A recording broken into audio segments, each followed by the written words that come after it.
You ever been so broke that the sound of your phone vibrating gave you anxiety? Like deep chest anxiety. Every notification felt like another bill, another problem, another reminder that life was falling apart. The night my husband walked out on me, I had two sleeping babies in the next room, $11 in my bank account, and mascara running down my face while cold pasta sat untouched on the kitchen table. And the crazy part, I still begged him not to leave. Yeah, even after the lies, even after the cheating, even after he looked me dead in my eyes and said, I can't do this anymore. But what I did at 3 a.m. that night changed everything.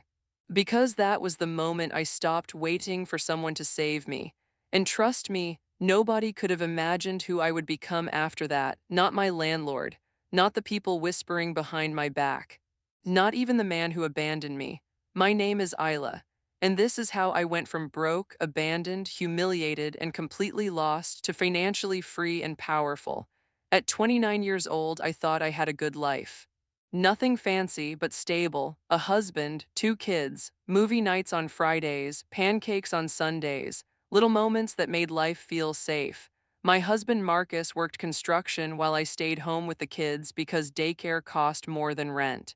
Money was tight, but I thought we were okay. Looking back now, the signs were all there. Marcus stopped touching me, stopped asking me about my day, started coming home late, started hiding his phone like his life depended on it. But I ignored everything because I was scared. Scared of becoming one of those women people pity. A single mom, a broken family, another statistic. So I stayed quiet until one Thursday night changed my whole life. Marcus came home around midnight smelling like perfume I didn't own. And instantly I knew. Women always know. I asked him where he'd been. He sighed like he was annoyed I even asked. Then he said it. I met somebody. 4 words. That's all it took to destroy my entire world. The baby monitor crackled softly in the background while my marriage died right in front of me. I couldn't even cry at first. I was just frozen. I asked him if he was serious. And he looked around the apartment like he already mentally moved out. Then he said something that haunted me for years. I ain't happy anymore. Imagine giving someone your body, your loyalty, your youth, your children, just for them to reduce all of it to that. Then he grabbed a duffel bag and walked out the door just like that. Gone. I stood there holding my daughter while my son cried from the bedroom and my whole body shook. That first night alone, it felt like the walls were crushing me.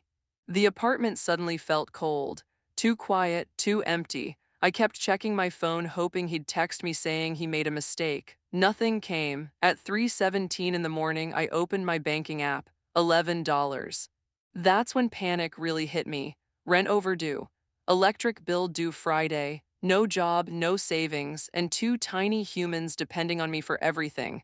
I cried so hard I threw up in the sink. But life didn't pause for my heartbreak. The next morning, my kids still needed breakfast. Bills still existed. Pain doesn't stop responsibility. A week later, I went grocery shopping with $43 left on a prepaid card. I counted every item carefully. Bread, milk, peanut butter, cheap noodles, no extras. My son kept asking for dinosaur cookies, and I kept saying, maybe next time, baby. Then came the moment that broke me. The cashier scanned everything. I swiped the card, declined. That beep felt louder than anything I'd ever heard. Everybody started looking at me. The cashier tried again, declined. My daughter pulled on my hoodie and asked, Mama, are we still getting dinner? And then some older woman behind me sighed loudly and said, if you can't afford kids, maybe you shouldn't have had them. That sentence cut deeper than Marcus leaving. Because heartbreak hurts, but humiliation, that changes you. A man behind me quietly stepped forward and paid for my groceries, didn't ask questions, didn't try to embarrass me. He just paid and said, keep your head up. I cried in the parking lot for almost an hour after that, not because of the money, because kindness hits different when life's been beating you down nonstop. That night, I seriously considered giving up on the idea that life would ever get better, not hurting myself, just emotionally giving up because I was exhausted. The next few months were survival mode. I stopped eating full meals so my kids could eat more. I'd tell them, Mama already ate. Whole time I hadn't eaten since yesterday afternoon. I learned how to stretch one chicken for 4 days. I learned which churches gave food boxes, which gas stations had the cheapest milk. And loneliness, nobody talks enough about that part. People love you when life looks pretty, but when your life becomes difficult, you find out real fast who actually cares. Even my own mother told me, "Well, you picked him." That broke something inside me. I wasn't asking for blame, I was asking for support. Then I started looking for jobs. First interview rejected. Second interview, rejected. Third interview, the manager looked at my resume and asked, "So what exactly have you been doing for 4 years?" Raising children, holding a family together. Sacrificing myself daily, but none of that counted on paper. The fourth rejection destroyed me. I sat in my car refreshing my email for hours. Then finally I got the message. We decided to move forward with another candidate. I slammed the steering wheel so hard my palms turned red. I screamed until my throat hurt because enough was enough. I was fed up of crying, fed up of feeling powerless, fed up of begging life for mercy. Then one night while putting my daughter to bed, she looked at me and softly asked, "Mama, are we poor?" That question shattered me because kids notice everything: the stress, the empty fridge, the fake smiles. I asked her why she said that, and she whispered, "Because you cry when you think we sleeping." I had to turn away so she wouldn't see me break, but right there something changed inside me. Pain turned into anger. And anger turned into fuel. I walked into the bathroom, looked myself dead in the mirror, and said, "Nobody is coming to save you." That was the real beginning. A few days later, I found $200 hidden inside an old birthday card from my grandmother. $200, that was all I had. Most people would have used it for bills, but something inside me said if I kept surviving, I'd stay stuck forever. So I made a crazy decision. I bet on myself. I always loved baking. Nothing professional, just recipes I learned growing up. So I used that money to buy ingredients, cheap packaging, and a second-hand mixer from Facebook Marketplace. Then I started selling homemade desserts online, cookies, cupcakes. Banana pudding jars. At first, nobody bought anything.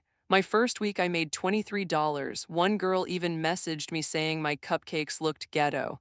And my own cousin laughed at me and said, "You really think cupcakes gonna save your life?" That hurt. Because deep down I was scared they were right. Still, I kept going. Late nights baking after the kids fell asleep. Posting videos online with shaky confidence. Delivering orders with crying toddlers in the backseat. Then came my first huge fail, a birthday order for 40 cupcakes. I stayed up all night making them. Halfway to the delivery, I slammed the brakes too hard and the entire order tipped over, destroyed, frosting everywhere.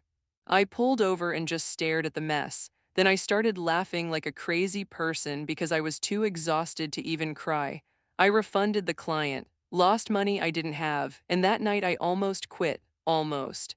Then came the worst night of my life. Eviction notice on the door. Electricity shut off. My kids sleeping in hoodies because the apartment was freezing. At 2 a.m., I sat on the kitchen floor surrounded by overdue bills while tears fell onto the tiles.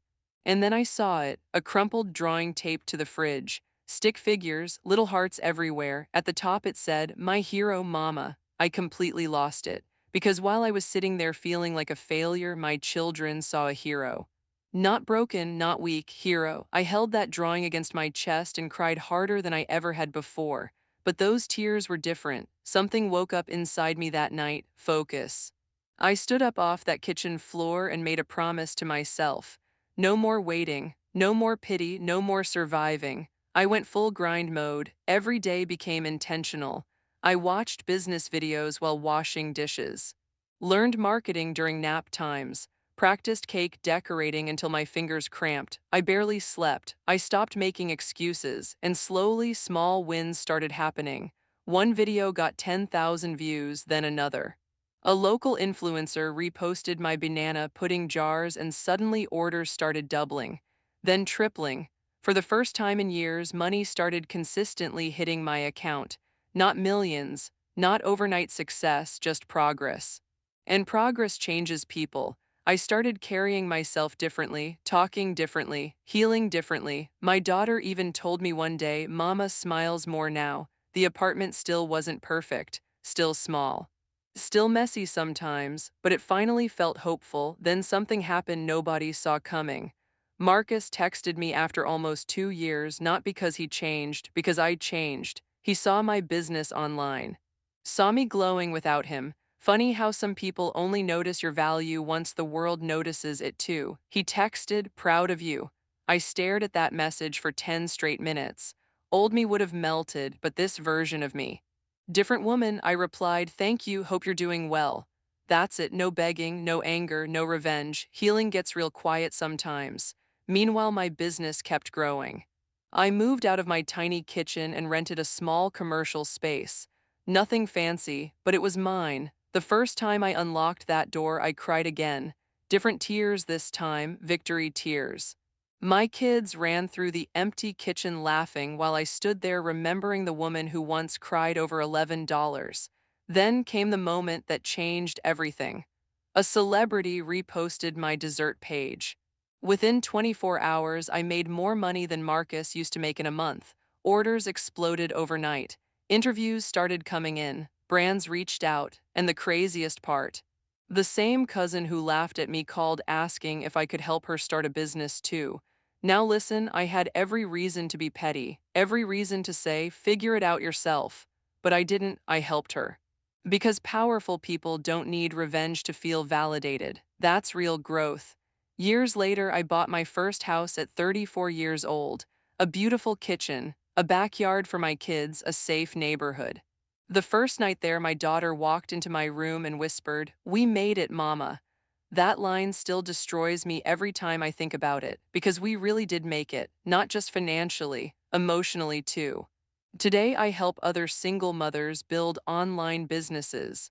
Sometimes I anonymously pay for groceries because I never forgot the man who helped me that day in the checkout line.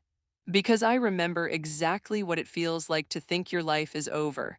So if you're watching me right now while your life feels like it's falling apart, hear me carefully. Rock bottom is not where your story ends. Sometimes rock bottom is where you finally meet the strongest version of yourself.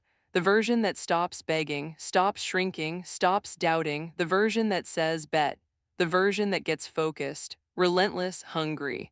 The version that understands pain can either bury you or build you. One day, the same people who watched you struggle will watch you win, quietly, in disbelief, because they counted you out while God was building you different. And trust me, never underestimate a woman who got tired of suffering. That kind of woman, she unstoppable.